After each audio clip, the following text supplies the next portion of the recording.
What's up, True Blues? Welcome back to CF Central and welcome to your Tactical Lessons video where we review how Chelsea beat West Ham 5-1 on an away day in the Premier League. And you know how difficult that is. Listen, guys, before we go into detail and review how Chelsea set up the game on a tactical manner to beat West Ham 5-1, I just want to let you know that I'm super excited about what we saw last Friday because Enzo Maresca did exactly what I was expecting Chelsea to do. Because this season is gonna be much difficult than last season, and the reason why is simply because we have played what 63-ish games last season, so that means opposition, whatever the opposition might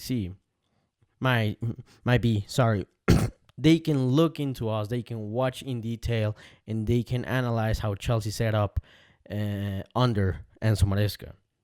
So that's why I think this campaign is going to be much difficult compared to last one, because now the teams just know how we play and what we do. But what really gets me off the chair and really excites me the most is to see the improvisation, because we lost Cole Palmer, what, 15-30 minutes before the match, and for Enzo Maresca to adapt and to make a bold decision just to drop Cole Palmer and to bring Esteban in, this was just magnificent. This was just on point. But not only that, because we know what Maresca likes to do, right? With the inverted fullbacks, which might be Rich James, Malo Gusto, or Marco Corella, which is probably the most able player to do that. However, we have shown flexibility and not adaptability, and that is really something. Because going into different matches, into different competitions, we know also from data how teams cover, how teams mark, how teams defend. So, you win football matches by scoring goals. Obviously, we're not letting 11 or 10 goals to be scored against us, but you win football matches by scoring goals. And if we're not able to progress, if we're not able to score goals, then we're not able to win. And that's why I'm really happy from what I saw last Friday. Adaptability, flexibility, not sticking with always the same patterns, with always the same game plan. And that's what really excites me. Let me show you why. On your screen, you can see this is the 13th minute. And as you can see, the middle of the park is just so loaded with hardly any space to be found. And obviously time. If we don't have space and time in the ball, probably the quality of the balls that we are going to send is not going to be the best. So what to do in order to free up some space, in order to progress the ball in a good manner, in a creative manner that gives our attackers enough time and space to make good choices. Simple. Well, simple on paper, but I'm actually super happy to see that Enzo Maresca finally took the decision. He just went wide. Malo Gusto on the right, Cucurella on the left, width. And with this width, we stretch West Ham. And even though West Ham are on a low block, winning 1-0 at the 13th minute, we were able to create some space by stretching West Ham and freeing up those half spaces for Esteban and Enzo. If you can see, Esteban is on the half space and Enzo is making the run to cover that half space. Now, this was just magnificent because as we stretched the field, West Ham was coming out.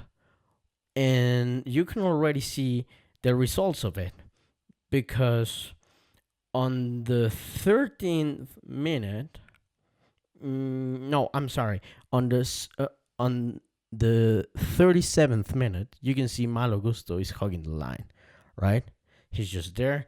He's just stretching the opposition wide, and we're trying to circulate the ball, which is amazing because ball possession is what as we have the ball, we have more chances to create, and as more chances we get to create, the higher the probabilities we have to score. Right?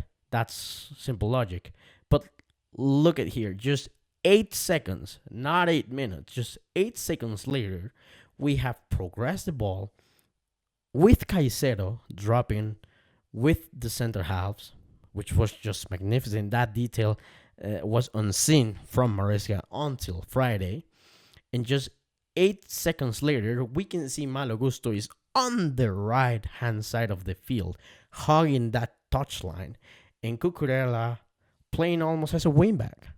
This is great because, yeah, I know by this time is we're winning 3-1. However, we did what we needed to do in order to win the match. Stretch the field to give some time and space in the half spaces for our attackers to make the right choice, to take the right decision. And listen, we scored 5 goals, right? Those 5 goals, all of them came from crosses. Yeah, I know 3 of them were from a tactical set piece, which was a corner, which is great also because we have not been that strong coming this season with tactical pieces, set of pieces. However, as we stretched West Ham and as we were able to find those half spaces, we were also able to cross the ball. And yes, we made a lot of crosses. However, we score. We have scored goals from crossing the ball into the box. And most importantly, if you are going to cross the ball, you have to have players stepping into the box, going into the final third of the pitch, trying to finish off that cross. And that's what we did. And this was just great. This was just magnificent. And what I'm really, really, really happy to see is the flexibility and the adaptability that we have shown in this match. As you can see, those hit maps, Malo Gusto was always on the line, where we know he can play at his best. And Cucurella was sometimes inverting, but not really going into the middle of the field, where yes, he's probably stronger than Rhys James or Malo Gusto at inverting. However, Marco Cucurella's position is not that natural, right? He's left wing, he's a left back. So as a left back, he's probably more used to play hugging the touchline, and that heat map just shows how good Cucurella was, because he was, yes, covering the midfield, but he was as well supporting Pedro Neto for overlaps or underlaps, which really free up some space to cross the ball.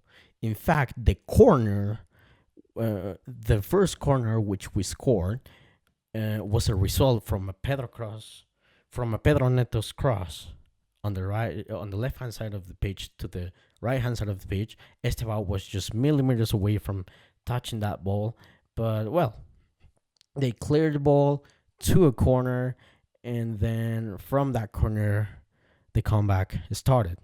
So these heat maps just really show how good we have been at stretching the opposition wide. And as we stretch the opposition wide, our 2 main midfields, which are Esteban and Enzo for this match, we're really occupying those half spaces.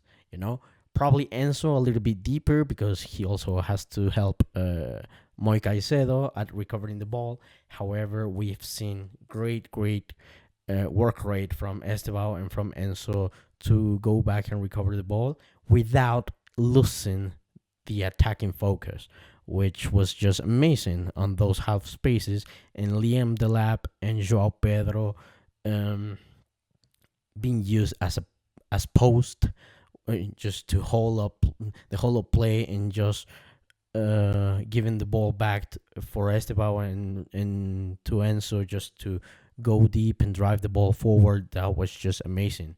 But the main focus right here is that we have shown flexibility. We have seen Chelsea do something that we were not used to since Diego Costa days, which was just cross the ball and head it into the back of the net. So that's why I'm really pleased with with what I've seen so far this season. Even though the Crystal Palace game was a nil-nil and was a bit of a slow game, I think the adaptability and the flexibility is there with Enzo Maresca, and this was just great.